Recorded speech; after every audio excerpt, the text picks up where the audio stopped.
Good evening.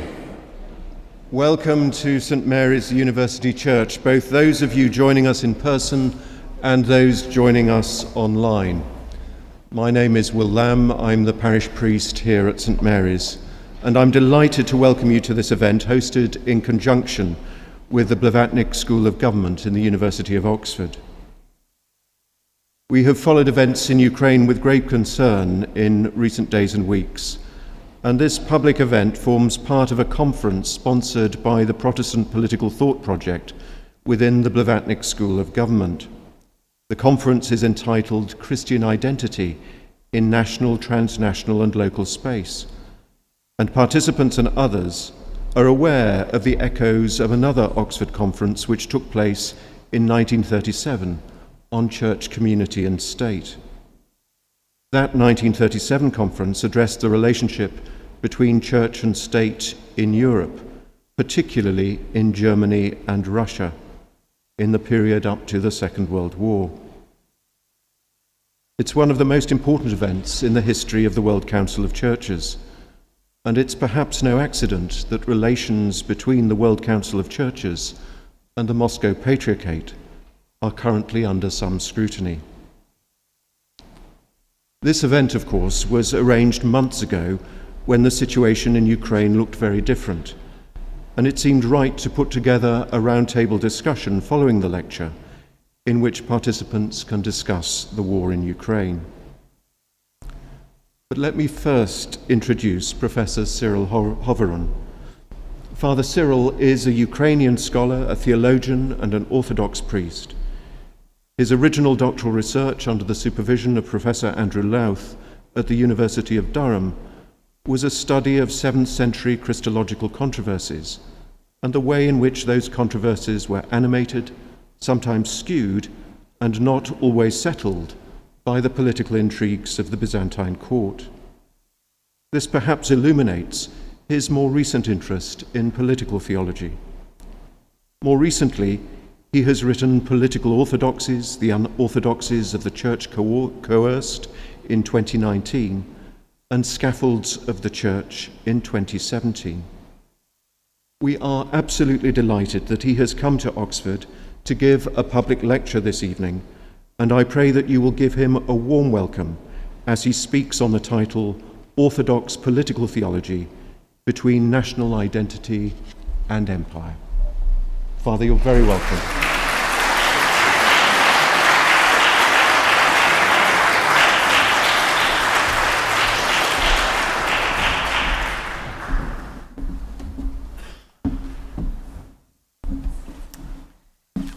Thank you so much to everyone for coming. Thank you also to the organizers of this conference. And let me go straight to my points. And let me begin with an attempt to define Orthodox political theology. It is a field that explores the presence of the Church in the public square. Orthodox political theology is developing in distinction from other theological fields. Political theology attracts a growing number of Orthodox theologians, especially from patristics. Patristics is perhaps as foundational to Orthodoxy as New Testament scholarship is to Protestantism and Protestant political thought. This does not mean that biblical studies do not frame Orthodox political theology as well, but they usually remain in the shadow of patristics. An increasing number of Orthodox scholars of my generation, mostly from the patristics, come out as political theologians. This is new. Earlier generations of Orthodox theologians tended to abstain from it as dangerously political or rejected it as presumably Western and therefore not genuinely Orthodox. I would distinguish two tracks in the modern Orthodox political theology. On the first track are those who make their political theology emphatically confessional and often anti-Western. The other track is more ecumenical and interested in the political ideas coming from the West. Those who follow it tend to be in dialogue with global political theologies. Both tracks converge in emphasizing the importance of the Church. For example, two modern Greek political theologians with often opposite views, Christos Yanaras and Thanasis Papathanasiou agree on the centrality of the Church for Orthodox political theology. For Yanaras, political theology, I quote, means the particular experience of the Church, end of quote. For Papathanasiou, it, quote, is per se the theology as a relief of the ecclesial experience and Christian faith, which, keeping its metaphysical load complete, meets and wrestles with the realities of this age, end of quote.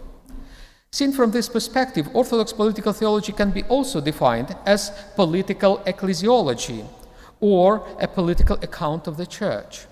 Ecclesiology, in turn, can be seen as a political theology that focuses on the place of the Church in public life.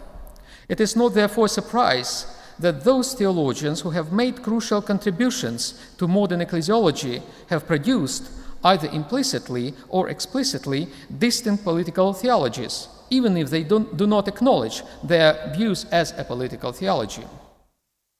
Such an intrinsic connection between ecclesiology and political theology is possible because many modern Orthodox theologians see the Church as a polis.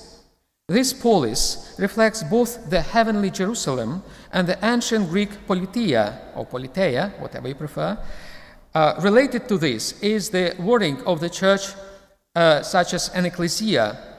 In English, ecclesia is associated with the Church, but it is also referred to the assembly of people in ancient Greek democracy. The exploration of the convergences and divergences between ecclesia and polis constitutes a leitmotif of the modern Orthodox political theology. The original idea of ecclesia as polis in the centuries that followed the conflation of the Church and the Empire under Emperor Constantine was reduced to the Church's relationship with the state. For most of their history, the Orthodox churches lived in symbiosis with the state. They called this symbiosis symphonia or synallelia. It has shaped their specific understanding of politics as related to the state only. This constitutes the departure point of any Orthodox political theology. This does not mean that the Church ignored other aspects of politeia beyond statehood, including what we now call society. However, there are scarce references in the pre-modern Eastern theological literature which understood politeia more broadly. One example comes from the late Byzantine theologian, Archbishop of Thessalonica, St. Gregory Palamas, who described the Church as coming together of the Church with the state and the politeia. In Greek it is tavto synelthondes. This can be interpreted as an obligation of the Church to engage with society and not only with the state. Well, I would call the St. Gregory of Palamas as a kind of father of the Orthodox public theology, not just a political theology. The modern process of the separation of the Church and state led Orthodoxy to differentiate more clearly between state and society.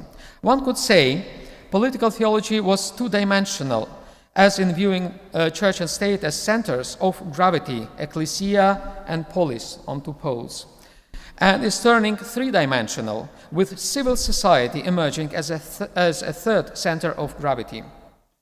The experience of politics, as differentiated from the state, instigated the rapid development of the Orthodox political theology in distinction from political theology. Political theology focuses on church-state relationship and the public theology on the role of the Church in society. Public theology would deal with specific social issues such as responses to secularism, social justice, democracy, etc. In sum, while political theology focuses on the phenomenon of the state and how the Church relates to it, public ecclesiology explores the Church in relationship with the institutes of civil society, as well as the issues that stem from the processes of modernization and secularization. Now, whereas modernity and processes of secularization were triggered in the West following the Reformation, in the East they occurred with a significant delay. Russia's program of modernization and secularization, congruent with European modernity, was initiated by Peter Romanov in the early 18th century. The Russian Tsar envisaged a new model of church-state relations, which, imitated the model of his beloved reformed Holland. Similar reforms in the Ottoman Empire, known as Tanzimat, were geared up even later in the mid-19th century. In the frame of these reforms, Christian minorities were empowered with more political rights and, as a result, became more active in political and social life. The Orthodox Church's responses to these reforms could be seen as the beginning of modern Orthodox political theology. Such theology borrowed the language and imaginaries from the Enlightenment. Although there were some exchanges between the protagonists of the European Enlightenment with the Russian figures, such as the famous correspondence between Voltaire and Tsarina Ekaterina II, these exchanges did not trigger any significant reactions from the Russian Church. In contrast to Russia, Greece became the place where new Western ideas were tested and contextualized, yielding fruitful intellectual engagements. Some Greek theologians, including clergymen, embraced the Enlightenment. Athonite monk Benjamin from Lesbos published several treatises in the early 19th century in which he elaborated on Western ideas such as human rights. In his Elements of Ethics, Benjamin described 6 rights that are pertinent to human nature. First, to live. Second, to sustain one's existence with food, clothes, etc. Third, to have and use property. Fourth, to improve one's condition, including through education. Fifth, to exercise freedom of thinking and acting. Sixth, and finally, to preserve the freedom given to all human beings by birth.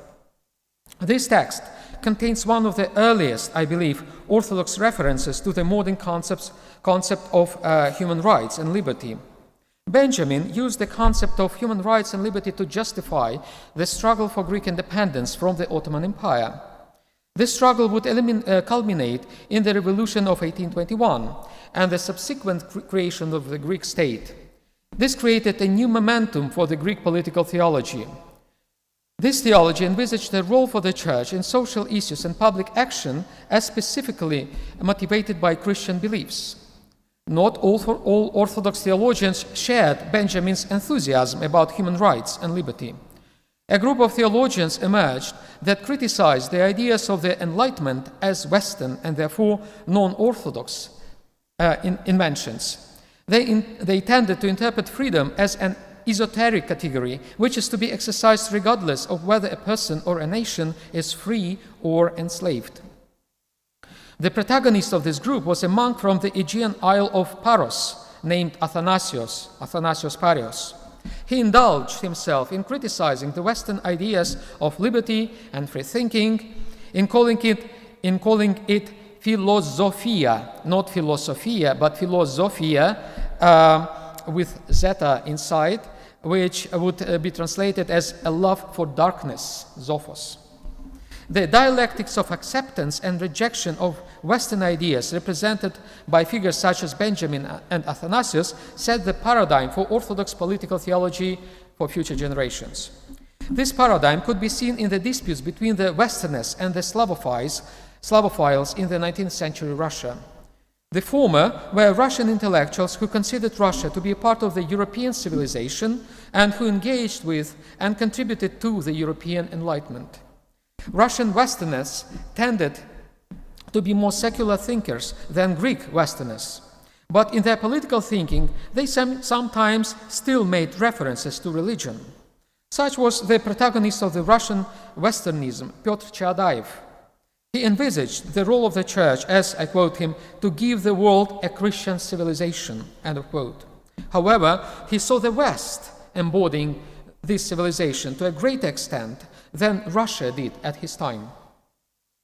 His opponents, who became known as the Slavophiles, held the opposite. The West was departing from God, according to them, while Russia had the task of implementing Christian principles in social and political life in the fullest and most orthodox way. This Russian civilizational exceptionalism constituted Slavophile political theology. One of the most important political theologians of the Russian descent, Fyodor Dostoevsky, explained this exceptionalism in A Writer's Diary. And I quote him, as a rather long quote, To become a true Russian will mean exactly bringing the final reconciliation to the European contradictions, indicating a way out for the European anguish through his Russian soul, which is all human and all reconciling, embracing it in it with brotherly love all other brothers, and in the end, perhaps uttering the final word of the great total harmony of the brotherly final concord of all tribes in accordance with the Gospel's law of Christ. End of quote. While the Slavophiles tried to theologically define the historical mission of the Russian civilization, other Orthodox peoples began to build independent nations in the same period. The idea of nationhood, borrowed from the secular nomenclature of the Enlightenment, became appropriated by most Orthodox churches and their theologians in the 19th century, regardless of their attitude to the Enlightenment. Since then, national idea has become important to Orthodox political theology. Sometimes this idea reached the extremes of messianic exceptionalism and thus turned to nationalism. A new phase in the evolution of the Orthodox political theology was initiated by the more ecumenically minded Vladimir Solovyov. While building on the Slavophile ideas, he tried to overcome its limitations by articulating a more ecumenical and potentially universal theology. His political theology features a form of universalism that went beyond the Orthodox particularisms embodied in the concepts of nation, geographical location, or even confession. It is truly ecumenical. The Church's mission for Solovyov was, I quote, to serve as the foundation of the positive unity of all peoples, end of quote. In addition to the traditional topics of the 19th century's Orthodox political theology, such as empire and the rise of national states, Solovyov focused on the category of freedom and its implications in the socio-political life. He emphasized two aspects of Christian freedom, I quote him again, in relation to the external power of the state and the independence of individuals in matters of religion, end of quote.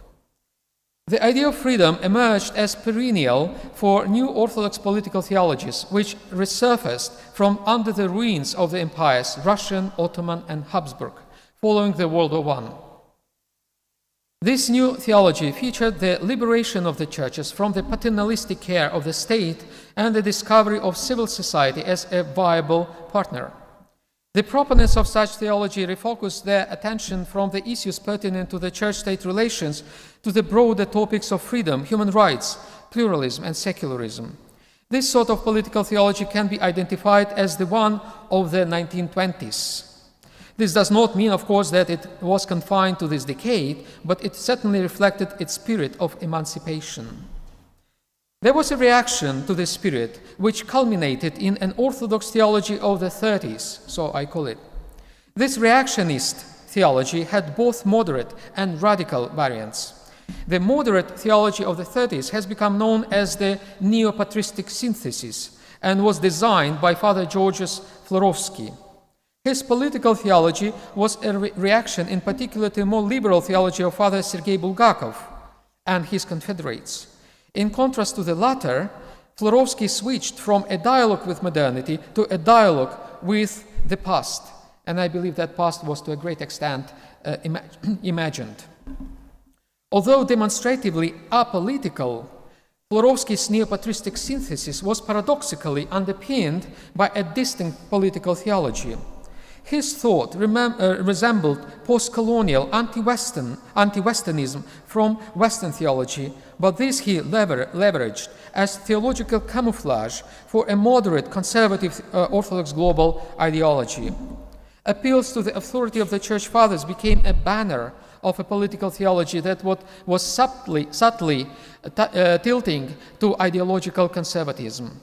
This theology offered a new Orthodox identity to the millions of immigrants fleeing to the West after the collapse of the Russian, Ottoman, and Austro-Hungarian empires, where most of the Orthodox population had been concentrated. Neo-patristic synthesis contributed to forging a new political identity, which was conservative, traditionalist, and anti-Westernist. This identity was adopted by many Orthodox communities in the post-imperial 20th century. Florovsky's political theology was underpinned by the Eurasian ideology, even though he denounced it at a later stage. This ideology was inaugurated in the collection of essays published as early as 1921 with the characteristic title Exodus to the East. Eurasians continued the Slavophile line of the Russian civilizational exceptionalism. This line is anti-Western, suspicious of secularism, and often anti-liberal. Its prominent proponents, who also had significant theological interests, Ivan Ilyin, criticized both republicanism and traditional Tsarist monarchy. He suggested a via tertia for Russia in the form of enlightened dictatorship. He stressed that such dictatorship should be, I quote him, national, patriotic, but not at all totalitarian. It should be instead authoritarian, it asked, educating and revitalizing, end of quote. Orthodox thinkers who aligned themselves with such ideas often endorsed fascist and Nazi ideologies, including totalitarianism, anti-liberalism, and anti-Semitism. Some of them developed a distinct political theology which echoed similar ideas circulating in other confessional environments of the time, including Politische Theologie of Carl Schmitt. Particularly effective, but also deeply problematic, was the pro-fascist political theology which developed in Romania. In contrast to Italy, where fascism instrumentalized the church while keeping a considerable distance from it, the Romanian fascist regime wholeheartedly embraced the church with unquestionable reciprocity. A symphonia between the fascist state and the Orthodox Church in Romania became embodied in the one-party dictatorial national legionary state. In line with Ilyin, his Romanian contemporary, professor of theology Nikifor Krajnic, criticized republicanism and endorsed one-person rule as more coherent with the divine order and the traditions of the Romanian people. He envisaged the ideal of an ethnocratic state, in contrast to the democratic state, which, as he said, is based on the number of population without racial or religious distinction. The ideal Romanian state, according to Krajnic, I quote him, is the Romanian soil and people. Its principal factors are soil, blood, soul, and faith, end of quote. The last sentence, I believe, can be seen as a formula of the mainstream Orthodox political theology during the 1930s. The collapse of the Nazi and fascist ideologies after the World War II led to the decline of the traditionalist and exceptionist Orthodox political theology in the style of the 30s. A new sort of theology became mainstream in the Orthodox churches, which resembled the theology of the 20s. This new theology featured a strong inclination towards emancipation and openness to the liberal trends in the contemporary societies and the endorsement of social justice. It might be called also the theology of aggiornamento, because it very much cohered with the reform program of the Vatican II. It can also be identified as the theology of the 60s, not because it was developed only in this period, but because it reflected the emancipatory spirit of the decade. This theology continues to inspire many modern Orthodox thinkers in our days and is consistent with similar emancipatory agendas in the Western political theologies. As we know well, Western political theology in the post-war period was profoundly shaped by the tragedies of the World War II. Several Orthodox peoples had suffered from the atrocities of the war as well. Additionally, some of these peoples experienced tragedies and atrocities of the similar scale, such as the Armenian, Assyrian, and Pontic genocides in Turkey, Stalin's purges in the Soviet Union, as well as famine, predominantly in Ukraine, known as Holodomor. However, in contrast to the Western theologians who produced a political theology after Auschwitz, the Orthodox failed to produce their own political theologies after genocides, after Gulag, or after Holodomor. Such theological reflections are still pending on the Orthodox political theological agenda. Moreover, the ongoing aggression of Russia against Ukraine is, I believe, underpinned by the spirit of the Orthodox political theology of the 30s, and it is creating a new momentum for a new anti-totalitarian Orthodox political theology in the spirit of the 1960s. After the Second World War II, After the Second World War, Greece became the epicenter of the Orthodox political theology. This was possible because, unlike most other Orthodox countries with a significant theological culture, Greece remained part of the free world during the Cold War. However fragile it was, the Greek democracy in the post-war period was the only case of a relatively liberal political environment in which Orthodoxy existed. Most other Orthodox peoples found themselves behind the Iron Curtain, confined to the communist bloc.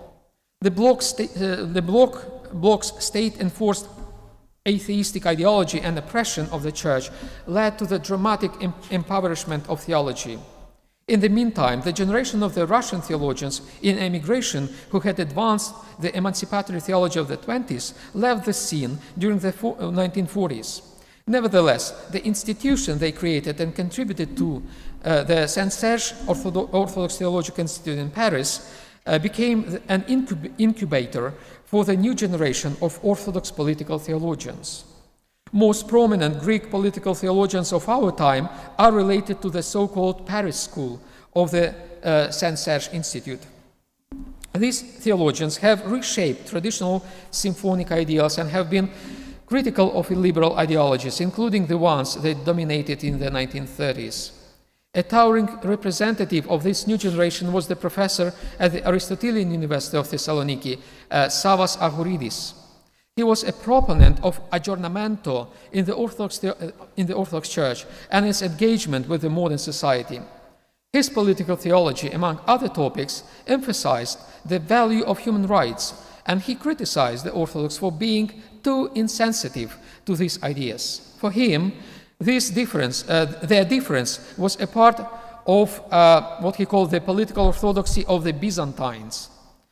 Agouridis' own political theology tried to articulate an alternative to this kind of orthodoxy. In contrast to him, some other theologians before and after the World War II entertained the idea of the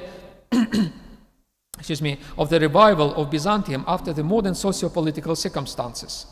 Most post-war dictatorships in Orthodox countries styled themselves as Byzance après Byzance.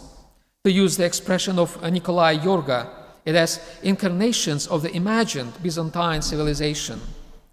This helped them to secure wide support from among Orthodox populations. Monasteries, including the ones on Mount Athos, were particularly keen in offering their support. For example, a leading spiritual figure during the second half of the 20th century, Theoklitos the Athonite, praised the leader of the dictatorial regime during 1964-1974, Stylianos Patakos, for mentioning that Greeks have God as our ally. For Theoklitos, this language expressed, as he called, the Helleno-Christian spirit. It also renewed memories about the foundations and living experience of our Byzantium. End of quote from Theoklitos. A Greek-American theologian, John Romanidis, tried to find more substantial arguments in support of modern Byzantinism. He argued that modern Greek identity is reductionist or simply wrong. The genuine identity of the modern Orthodox Greeks should be Roman. He elaborated on this identity in his writings on Romanness, Romeosini. Romanidis was right that this was a basic identity in Byzantium. However, based on this identity, he built his own version of the Greek civilizational exceptionism. His political theology that stems from this theory features a strong anti-Westernism and clings to conservative ideology. No surprise, therefore, that Romanidis participated in the political movements that tried to restore the achievements of the junta after its fall in Greece in 1974.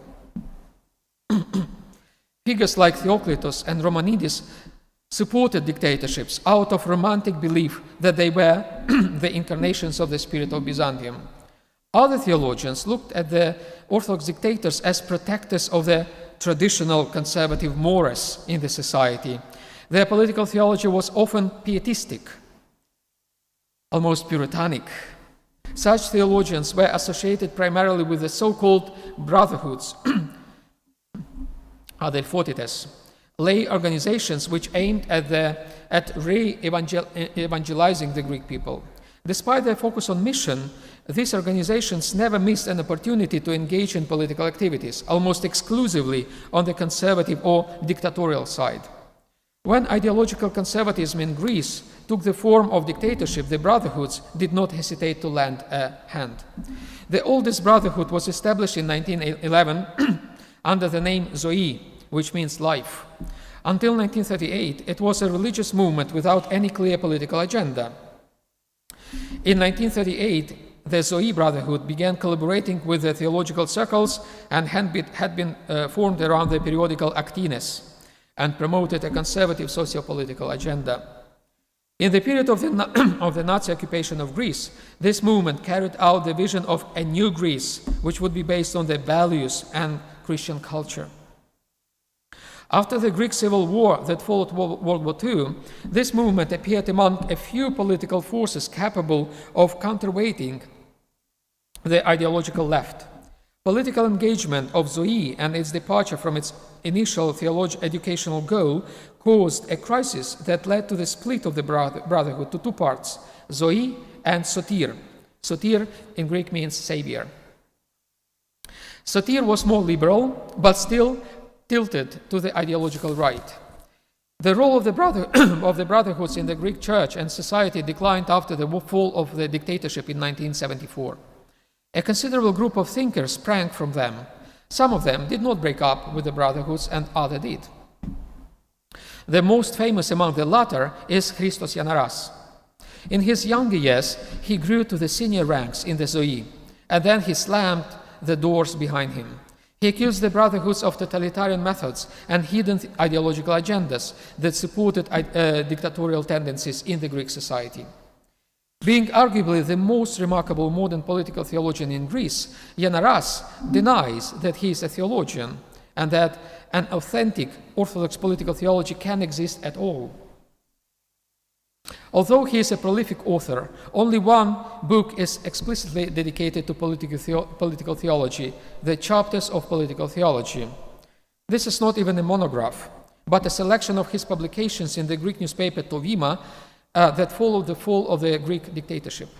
His work is underpinned by a fundamental rejection of dictatorship.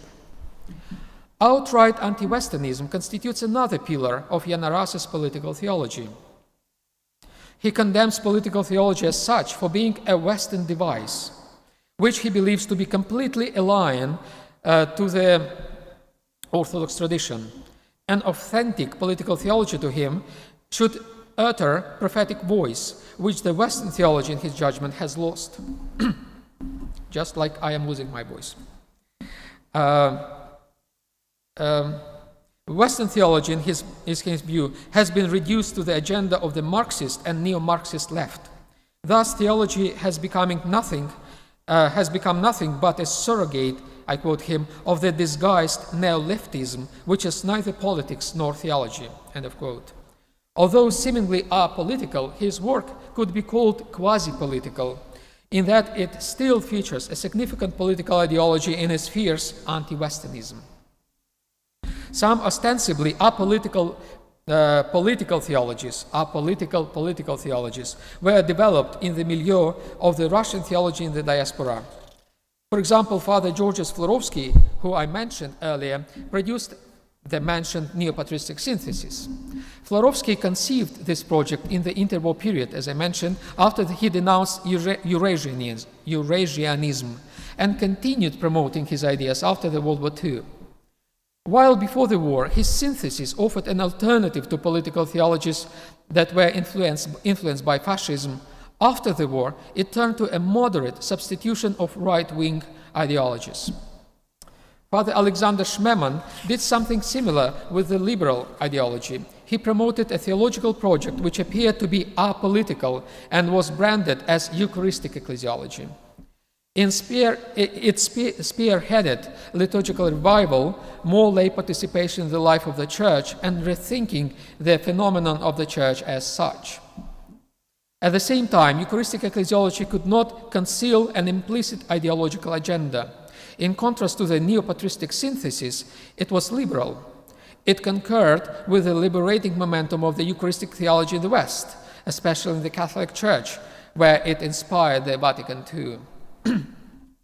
In my opinion, Eucharistic ecclesiology is one of the most authentic expressions of the Orthodox political theology of the 60s.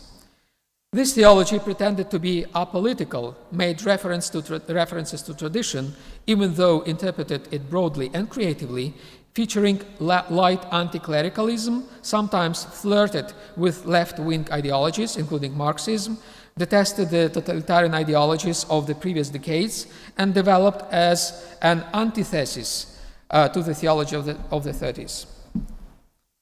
From its early stage, it was not a single doctrine, but it featured many trends, sometimes incompatible with one another. Two most noticeable aspects were the trends of civilizational exceptionalism and inclusivity. The former trend sprang from anti-Westernism and contained some sophisticated and elaborated forms of it. Among the Orthodox cultures, it prioritizes only one, either Greek or Russian or other. In contrast, the inclusivist trend acknowledges all Orthodox and other cultures as equal without ascribing an exceptional status to any of them. It also usually rebukes anti-Westernism and is fairly ecumenical in its outlook. Christos Yanaras is not only the most important political theologian of the 60s, but also leads the exclusivist group in it. He believes that the traditional Hellenic civilization, which had its most perfect incarnation in Byzantium, articulated and exercised the best sort of political theology. He counterposes it to both the Western and Neo-Hellenic societies. The latter, in his opinion, suffers from monkeying Western patterns. Yanaras has summarized his undeclared political theology as, I quote him, a personal, internal rediscovery of Hellenism, end of quote.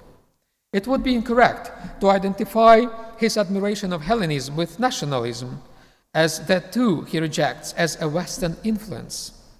But he does affirm Greek civilizational exceptionalism. Quite a few Greek theologians have criticized the Greek civilizational exceptionalism. The above-mentioned Savas Agouridis wrote, I quote him, "Many our compatriots, meaning Greeks, justify the unjustifiable, adopted the theory that we, the Greeks by birth, have in our DNA innate the rights of tolerance. Such a statement is psychological and social illusion, which preserves all the bad things that exist." End of quote. A prominent figure in contemporary Greek Orthodoxy, Pantelis Kalatzidis, criticizes the Greek civilizational exceptionalism more systematically. His critique addresses what he calls ethno-theology. He stresses a need for eschatology that overcomes the theopolitical schemes that go back to the Byzantine theocracy. Kalatzidis judges these schemes as incompatible with the Orthodox tradition in its original form. In order to escape from the trap of exceptionalism and nationalism, Orthodox churches need to look not to their past, but the future, primarily understood in eschatological terms. This would help them to be more relevant in the public square and promote the cross-centered ethos of Christ with more persuasiveness. This would urge churches to protest social and institutional evils, including the violation of human dignity and freedom, as well as abuses against the integrity of minority communities and foreigners. Now it comes to the Russian Orthodox Church, which has developed its own version of civilizational exceptionalism.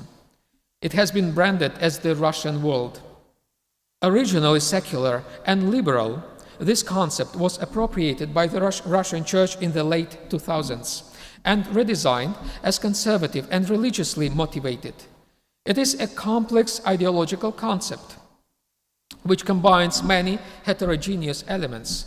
One of them is nationalism. However, this is not the ethnos-based nationalism of the Balkan style, so common in most Orthodox churches.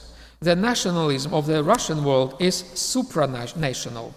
It can be called quasi-imperial or civilizational nationalism, as it promotes the Russian civilization as superior to other nations and civilizations. It claims that the Slavic peoples of Russia, Ukraine, and Belarus are as inseparable as the divine persons of the Holy Trinity. The so-called traditional values constitute another important element in this ideology, which has overt anti-liberal and anti-Western overtones. According to the doctrine of the Russian world, the Russian civilization has a special mission from God to protect these values against the moral corruption coming from the West, almost in the Dostoevskian terms. Some interpretations render this distinction in terms of good and evil, or light and darkness. In a dualistic shape, it imagines the West-East divide on effectively ontological terms. From this perspective, Holy Russia embodies the cosmic goodness, which the cosmic evil embodied in the godless West tries to destroy. A Russian Orthodox priest, Igor Pashmanov, has summarized such vision in the following troubling statement. I took it from his Facebook. It's not published as a kind of paper. I quote him: "The task of the dark anti-Russian forces is ultimately clear. Through Malorossia, so they call Ukraine, which has been enslaved by the satanic religion of the Maidan, based on blood." Here he assumes the Jewish origins of the Revolution of Dignity in the winter of 2013-2014 and connects it with the blood libel. "To overthrow and destroy our fatherland," meaning Russia, "to desecrate our holy things and the holy orthodoxy itself," end of quote. Father Pashmanov has presented this narrative to justify the Russian war against Ukraine, which was waged in February 2022. The doctrine of the Russian world constitutes the main ideological frame for this war. Vladimir Putin uses this doctrine and narrative to justify the war in his addresses to the Russian public. He repeatedly claimed that his intention is, I quote him, "to protect the Russian world." That is his quote. The Kremlin, however, only utilizes the doctrine which has been designed by the Russian Orthodox Church. Its main architect is the Patriarch of Moscow, Kirill. Patriarch Kirill has stressed that, I quote him, "the Russian world is a civilizational and not political notion.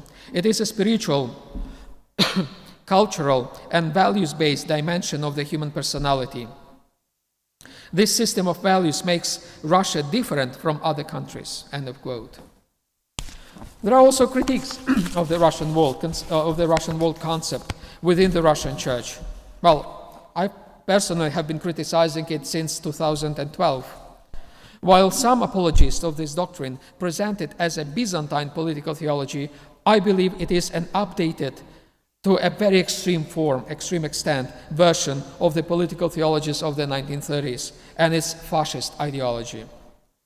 After the war in Ukraine started, the awareness about the dangers of the Russian world doctrine became stronger among the Orthodox political theologians. On March 13, 2022, which was the Sunday of Orthodoxy according to the Orthodox calendar, a group of Orthodox theologians published a declaration on the Russian world, Ruski Mir teaching, which denounced this teaching as, I quote, "a form of Orthodox ethnophiletist religious fundamentalism, totalitarian in character," end of quote. From the perspective of the declaration's authors, this doctrine is a heresy which is devastating and dividing the church. Well, at this point, I would suggest some conclusions, very briefly, as an invitation to what can be done at the next stage of the evolution of the Orthodox political theology. And I'm going to be really brief. First, I believe this theology needs to elaborate with more precision on how it can weaken symphonia with the state and strengthen symphonia with the civil society. The latter sort of symphonia with the civil society could be a viable alternative to both imperial and nationalistic ideologies. Second, a particular instance of such ideologies, which has become murderous to an unimaginable extent in Ukraine, Putinism, needs to be addressed by Orthodox theologians. Through our collective effort, we need to deputinize the modern Orthodox theology. I even coined a Greek word for a deputinization, apoputinopoiesi. I like this word. Third, in more general terms, We need to revise all totalitarian theologies that emerged during the 20th century. If we don't condemn them now, in the wake of the war in Ukraine, they will keep re-emerging with dire consequences for all of us. Thank you.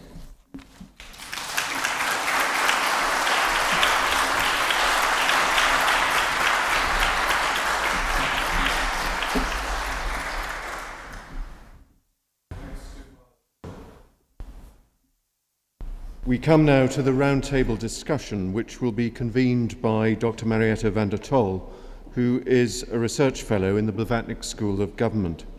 Dr. van der Tol writes on the relationship between religion, politics and society in the context of Europe.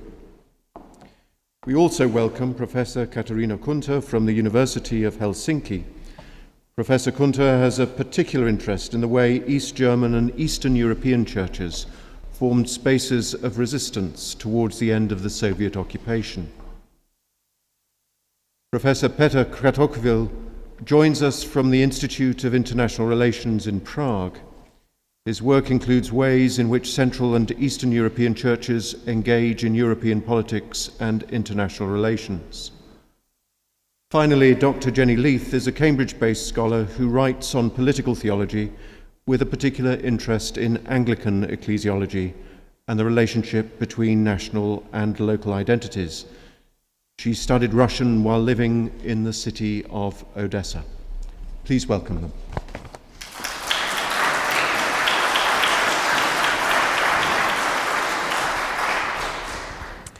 Well, good evening, and a warm welcome once more to everyone who has joined this lecture and this roundtable. I'm delighted to have such a lovely panel lined up to really talk about some really challenging topics, particularly relating to the Russian invasion of Ukraine. I think this is something that has really unsettled a lot of the conversations happening already in Orthodox political theology, but actually also are touching on issues that were already lingering in Protestant and Catholic political thought and theology. So we will be touching on some of these topics. And just to say that when Cyril and I spoke for the first time about this lecture, there was no mention of an invasion yet in Ukraine. So this roundtable is very much convened in response to the Russian invasion of Ukraine, and which means that we may not be able to talk as much about your lecture, but it means that we can still pay attention to some of the current events, which seems appropriate. So thank you very much for joining us. So let me just briefly recap a couple of topics that are relevant for our roundtable. So one of the issues that we see coming up in the Russian Orthodox Church is a strand of anti-liberalism, and this is something that Father Cyril already mentioned. And it's not just that people may be against liberal values or may be against the West, but that this is framed in terms of good and evil.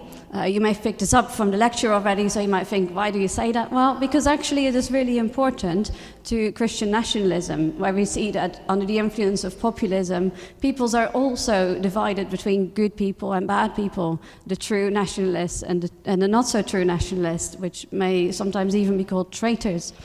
So it's important to pick up on this, because the temptation would, of course, be to look at Russian Orthodoxy and say, well, that is where the problem is. But actually, it is a problem that is shared far beyond Russian Orthodoxy, and I think it is important to acknowledge that at the beginning of this roundtable. So, Cyril, with that, let me turn to you. You mentioned the strong emphasis on good and evil in the Russian world. And I wonder if you could maybe say something about differences in how this is seen by President Putin, but also by Patriarch Kirill. Yes, thank you. Yeah, now it's on, right. Yes, thank you for this question indeed. And just yesterday, Patriarch Kirill held a liturgy in the Church of the Armed Forces of the Russian Federation, a monstrous church. Well, unofficially it is known also as a temple to Mars.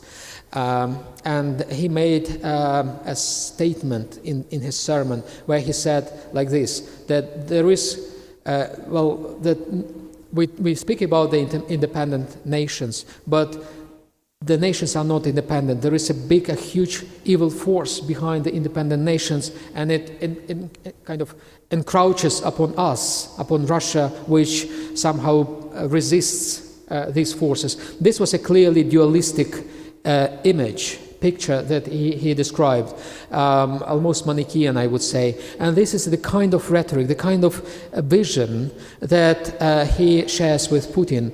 I believe that the Patriarch somehow inspired Putin to accept this kind of worldview, which is dualistic, Manichaean. It sees the world in black and white. And I believe that to a great extent this Manichaean, Gnostic, heretical worldview underpins to a great extent this war. Thank you very much for that reflection. I wonder, perhaps, Peter, if you could tell us something about the resonances of good and evil in Christian nationalism.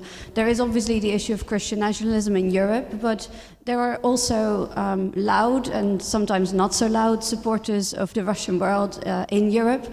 And is there an extent to which they share some of this anti-liberal thought? Thank you very much. And indeed, I think this question of good and evil is a controversial question, because I think it goes beyond the current, the terrible war in Ukraine, and to the question to what extent, when we start using religious language as a justification in politics, there is always a temptation to cast the political struggle as a struggle of good versus evil. So that is the big temptation that we have had with our Christian traditions of whatever denominational family with us for a long time. So it's not only this specific case, but we can see it very clearly here.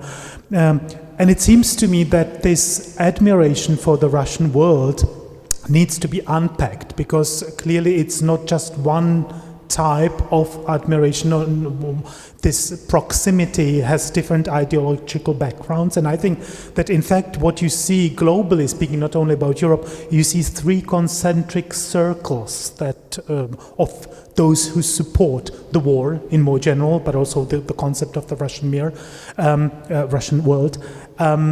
The first circle, I think, are those who really have some kind of vested political or ideological or even economic interest in cooperation with the regime. Prime Minister Orban of Hungary, who just got re-elected, as we all know, is, I think, prime example of this first circle. That is a special case. But then you have the second circle, and for those, I think the key message is the illiberal element in the ideology of the Russian world. So, you might be surprised when watching Fox News, for instance. Why would Fox News defend the actions of President Putin? And I think there is no love lost for Russia particularly, but there is this shared feeling that we share this anti-liberal position. But then also third, and that is something that is often forgotten when we speak about it in Europe or in the global north. If you, for instance, look at the recent UN vote about condemning the Russian invasion, there were only 5 countries that supported, or 4 countries that voted together with Russia, but 35 countries which abstained. And there you have the third circle of those who see Russia as a bulwark against the Western imperialism. So, recasting the whole world as something that is in similar terms as Patriarch Kirill sometimes does. So it's not really about Ukraine, it's about the struggle of Russia against the West. So 3 different levels and 3 different reactions to the war. Thank you very much. I think it is really helpful for us to understand that broader perspective, because here in Europe, obviously, we see Russia, we see Ukraine, and the tendency is very much to understand this as a Russian and Ukrainian problem, or perhaps as a European problem. But I think it is good to widen our perspective. Yes. Well, I also wanted to come back to this issue of dividing people in kind of the compatriots and the traitors, as it were, because it seems that we see some of this language appear in Russia, where there is mention of a great purification, which really leads to a quite harsh repression of dissident voices. But then there is also something going on in Ukraine, and we hear more and more of of the war crimes that may potentially be committed, particularly today in the town of Bucha. We also hear of clergy being kidnapped. We find that we hear of tortured bodies being recovered. There is something really going on against some Ukrainians who may not perhaps be perceived as the right sort of Ukrainian, because would the right sort of Ukrainian then support the Ruski Mir? Is that the logic of this division of good and evil? I wonder, Cyril, if you might say something about this. Is it something that you recognize, or that you think, well, this works slightly differently, the story is more nuanced? Yeah. What is your perspective on this? Well, when I started reading reports, witnesses about the atrocities in Ukraine from different people, about rapes, about killings, about executions, about tortures and so forth, immediately what came up to my mind were my experiences from visiting Cambodia and Rwanda. And I also had several chances to listen to the witnesses from the survivors of the genocide in Rwanda. And the language they used, the imagery they presented was so much similar. It was so striking. And particularly one aspect to respond to your question is to be mentioned is the aspect of dehumanization of the enemy. Remember, in Rwanda, they started with naming the other side cockroaches, the like insects, like not really human. And we saw the same kind of language from the Russian propaganda, from people like Solovyov, like Skabeyeva, the presenters on the Russian TV, who used a similar kind of language. So what we deal with in Ukraine is exactly the result of dehumanization of the enemy, of the Ukrainians. And I see very clear parallels between what happened in Rwanda, maybe not in the terms of the numbers of victims, but certainly in the degree of atrocity. I think I would like to turn to the issue of political theology here, because we have spoken a bit about the Russian invasion of Ukraine. We have spoken about some of the political imaginaries, religious imaginaries that underpin perhaps this war. We've spoken about the consequences that we see, the violence that we see, the potential of war crimes being committed. And then there's the churches.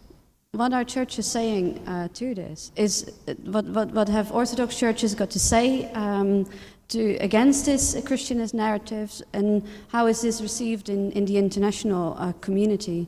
I wonder perhaps if we might start with Jenny. Would you? Sure. Thanks. I mean, Cyril himself is, living proof that there's many different forms of orthodoxy out there, and you've highlighted as well a whole range of different Orthodox political theologies for us. And I think in your reference to the Maidan Revolution as well, Marit Sterin, for example, at King's College, has talked about the ways in which both kind of pro-Ukrainian nationalists and more kind of pro-Russian protesters at Maidan used the kind of different forms of religious symbolism. And you would have kind of Russian Orthodox priests of the Kievan Patriarchate celebrating the Eucharist kind of in defense of kind of liberal democracy, or seeing it as kind of in continuity with liberal democracy in some ways, and in favor of kind of greater accountability and kind of westernizing moves politically. So I think there's a whole precursor to this moment, and then we've obviously seen all forms of kind of protest from Russian Orthodox priests as well. I guess if we widen the lens and think maybe of Orthodox political theologians in the US, and there's people like Aristotle Papanikolaou who've done really interesting work thinking about how liberal democracy, rather than being a site of kind of moral corruption, could actually be a site of ascesis, and has thought about how spiritual growth could in fact take place through learning to love someone who's very different from us in the context of liberal democracy, and has drawn parallels with kind of that being the kind of understanding of the wrestling with demons in the desert that we get with the Desert Fathers. So I think there's all sorts of resources out there. Yeah.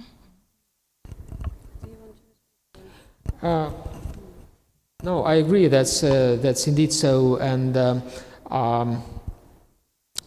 Yes, I also contributed to kind of to the reflections on the Maidan. I wrote a text where I argued that the developments in the Ukrainian society during the Maidan was an example for the churches to follow, not the other way around.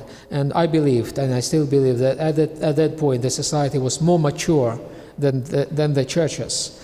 I think it presents us a very good example of how the church and the public sphere can work together. The civil society can work together, and that's to corroborate my point from that point, that the church needs a new symphonia, not with the state anymore, but with the civil society. And I believe during the Maidan we had this point of reaching symphonia between the church and the civil society. Thank you very much. I think, one of the things I mentioned at the start is that this is not an exclusively Russian issue. This Ruski Mir story of sacralizing perhaps a political community. And when we prepared this meeting, we also spoke about the echoes of imperialism, obviously in the context of the Anglican Church.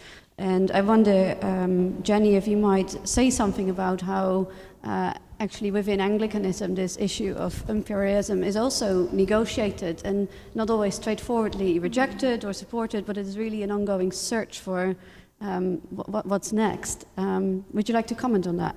Yeah, sure. I think as Christians or theologians, we can often be quite slow to recognize how our theology and ecclesial practice can be a source of political damage as well as a source of resistance to political damage. And I think naming what's happening with the Ruski Mir theology as a kind of a genuinely theological problem is important, so that we don't just treat it as some kind of aberration or kind of cultural question, but so that we see how the rest of us are also all implicated, especially those of us who are part of national established churches. I think I'm a member of the Church of England. We're meeting in a Church of England church, and there's all sorts of ways in which the Church of England's relationship with the British Empire was fed by theologies of providence, for example. So an understanding of the Church of England having been kind of brought to a higher conception, becoming kind of the true church in some sense, and that it was then these colonies were being given to it by God to kind of spread the enlightenment that they had received. And that even extended to an understanding of slaveholding as compatible with Christian responsibility when it came to the Society for the Propagation of the Gospels, inheritance of the Codrington estates. So that's then a kind of an issue that still shapes our liturgy. So in the Book of Common Prayer, you get the prayers for those at sea and the baptism for those of riper years. That's liturgy that was developed because of colonization. So it's something that we're continuing to navigate, and there's movements in the past couple of years in a more positive direction to more fully address this, but it's certainly not a question that other established churches aren't grappling with in analogous ways. Katharina, I would really like to turn to you for a moment. You are somebody who knows a lot about the history of the church in East Germany, particularly under the time of the Soviet Union. You're also somebody who is very interested in the ecumenical movement. And I think, at the moment, the attention is obviously with the Russian Orthodox Church. What are their responses to the Ruski Mir teaching? What are their responses to atrocities being committed in the name of some sort of holiness? But at the end of the day, if this is an ecumenical community that we see, of which the Russian Orthodox community is certainly a part historically, what is it that we can do ecumenically to support Orthodox voices who dissent and Orthodox voices who might come out against Putin, whether in Russia or outside of Russia? I wonder if you could perhaps elaborate on that and help us understand what that role could be. Yeah, thank you. I think definitely this is an ecumenical moment or momentum, this situation. And I think also it's a sort of duty for all of us who are outside the war to take a position, and we have to decide with whom our solidarity is. And speaking to Oxford 19 37 to have this in our back, let's say. I would say the situation is different because we know now that this ecumenical appeasement policy, which was maybe the dominant mood in that time, was not really helpful in the end. And maybe in Oxford you can mention in some ways tragic figures like Adam von Trott. So in the end, it was not helpful. And the same was also if you're looking on the situation of Christians and the ecumenical movement in the Cold War and in the communist dictatorships. The World Council of Churches was also trying, and also the Conference of Churches also trying this sort of ecumenical appeasement policy. And I think more or less in the end, this was not very helpful. And maybe today we see much clearer it's a situation where we have to share and where we have to share solidarity, but that means also that we are on one side and not on the other side. And looking to, let's say, what also Cyril was saying, I think we look too much in the ecumenical movement on the leadership of the churches. Of course, it's important to see how ideological they are legitimizing the war. But on the other side, we should also look much more on the grassroots level, on those Orthodox Russian laity, especially women who are now going under very high risks on the street and demonstrating against the war. And I think the ecumenical movement should learn that, really to look on the grassroots level and not always try to have the hopes on the dialogue on the high level of hierarchy. I think that does not make any sense. It's hopeless. I wonder if Petra could also comment on this. Thank you. I also wanted to comment on that because perhaps I should say that I also work for the Conference of European Churches, so I have direct experience there, and I very much agree with what Katarina just said. But at the same time, I have to say that it seems to me that the ecumenical movement has not learned enough from the appeasement policies of the past, because frankly, if you look at the responses from the various ecumenical organizations, many of those have been rather muted, and I'm saying that very euphemistically. And if you ask me now what is the pattern, I would say that and I don't want to be really too controversial, but it seems to me the more Orthodox churches are represented, the more muted the answer is, right? So if you look at the World Lutheran Federation and various Protestant ecumenical movements or associations, they have been quite direct in condemning the invasion. But if you look at the World Council of Churches, if you look at the Conference of European Churches, which I think tried its best, but still there is, and we cannot deny that, there is a deep, deep crisis. And of course, it's a moment where it can, every crisis can go in a good direction in the end.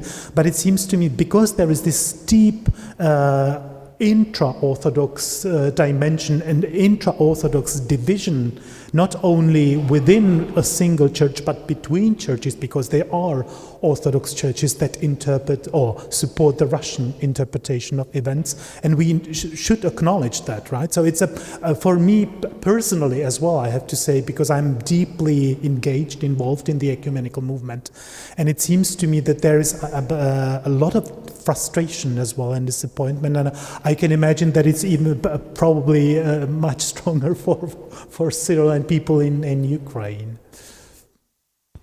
Thank you. Yeah, no, absolutely. Yes. This is very true, unfortunately, and I believe this war is really a moment of crisis in the original Greek sense of the word, crisis as the judgment.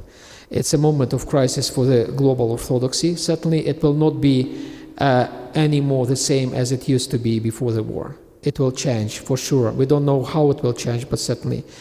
And I believe it is also a moment of crisis for the global ecumenical movement, because as it goes, as it reacts to the events, it cannot continue like that.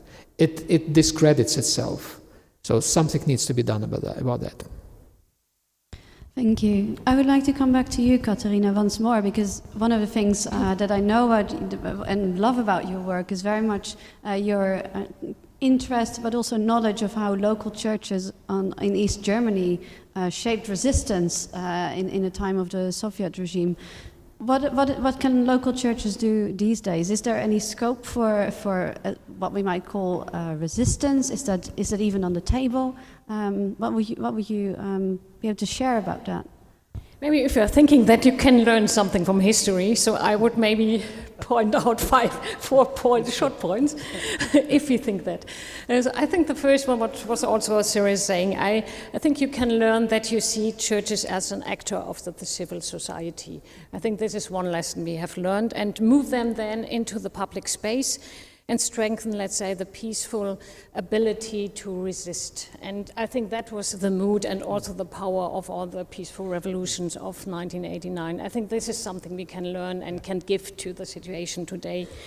I think the second one is also on the local level to practice ecumenism and see that in these circumstances, and I have always seen that in war times, but also in the dictatorships, in the times of oppression, so dogmas and denomination difference are not playing that big role any longer. So we are looking on the local level to find partners in the ecumenical mood. And that is my hope also in this situation. I see also the crisis on the big level.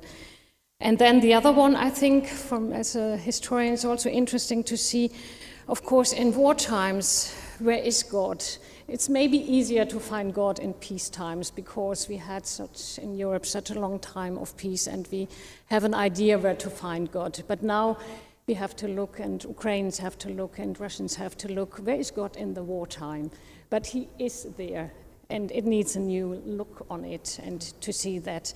And then finally, maybe the last point, I think also as a historian, it's very important to communicate everything in this special situation, let's say also the pain, the sufferings, also the war crimes.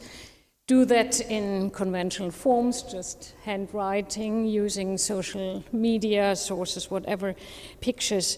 But I think it's very important to write it down as a witness of that time. And also as Christians, I would say, because we all think there will be a day of justice sometime, and the churches and the Christians should be prepared for that and have the material for that.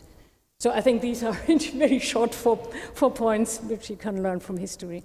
Thank you, Katharina. Just to close, Cyril, what is next for the Orthodox communities in Ukraine? Maybe even the question that Katharina raised: where is God for these churches? What is the future holding for them? What are your thoughts on that? Well, to survive in many senses, I think to survive physically, it is still a big issue for many people to survive physically. What has been revealed in Bucha and other places which the Russians left, it's probably just a small piece, a part of what is going on, like in the cities like Mariupol, which is still besieged, or Chernihiv, which is still besieged. So for many, it's really the issue of survival, but also to survive mentally. The entire people, the entire nation has been traumatized. I think the majority of the people will experience very strong PTS, post-traumatic syndrome, after this war. And then to survive spiritually, exactly, how to redefine, how rediscover their faith out of this nightmare. Certainly, well, the faith for many will be different, will have a different meaning, but I hope there will be meaning in their faith. Thank you.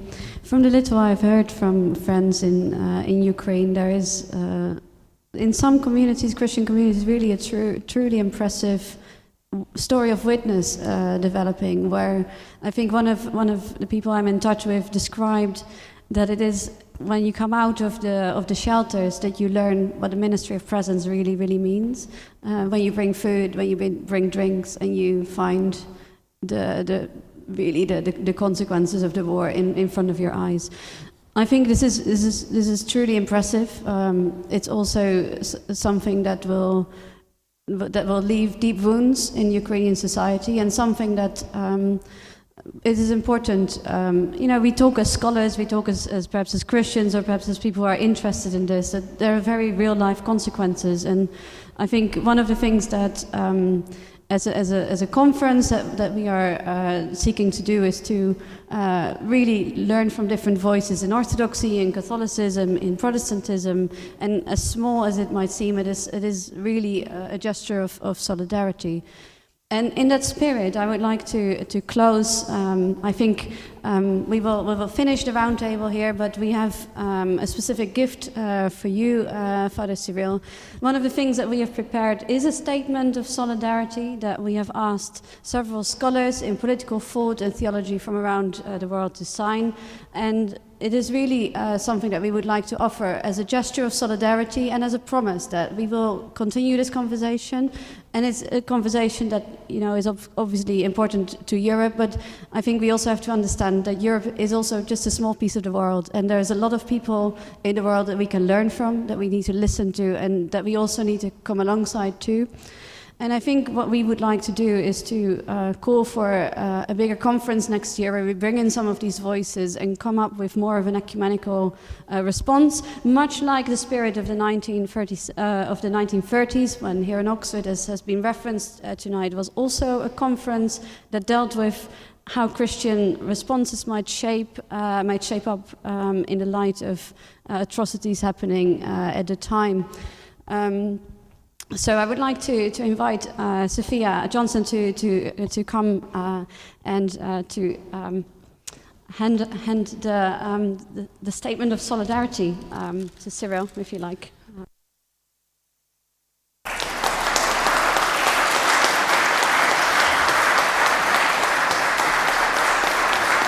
I wonder if you might open it.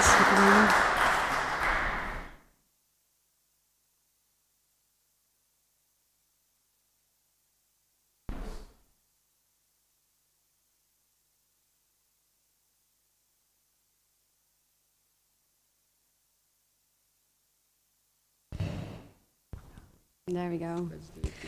This is our statement of solidarity on behalf of certain Christians present here at the conference, but certainly shared by several people around the world. So far it has been signed by people like Miroslav Wolf, Nicholas Woltersdorf. It's been signed by Oliver O'Donovan, also by the German scholar Jürgen Moltmann, who is really a figure of the confessing church, and who was actually the first person to sign the statement saying, "I sign this in name of the confessing church." I think that tells you all we need to know. And I think this is something that we can carry forward in the next year. So thank you very much again, Cyril. Thank you, Marietta, for putting it together. Personally, thank you to you. Many thanks to the organizers, to the Blavatnik School of Government, yes, to the new college, and special thanks to Oxford. It's so impressive. I've never seen so many, flags of my country and the tokens of solidarity. That is the city witnessing its solidarity with my people. I'm very, very profoundly grateful to Oxford for that. You're very welcome.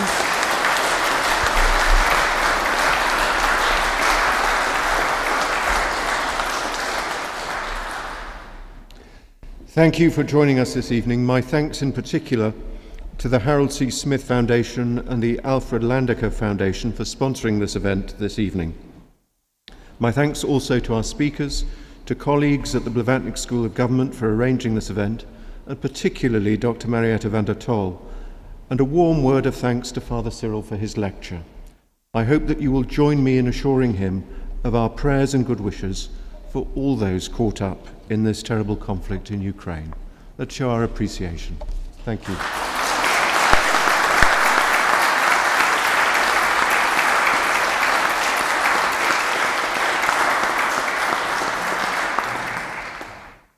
And with that, well home.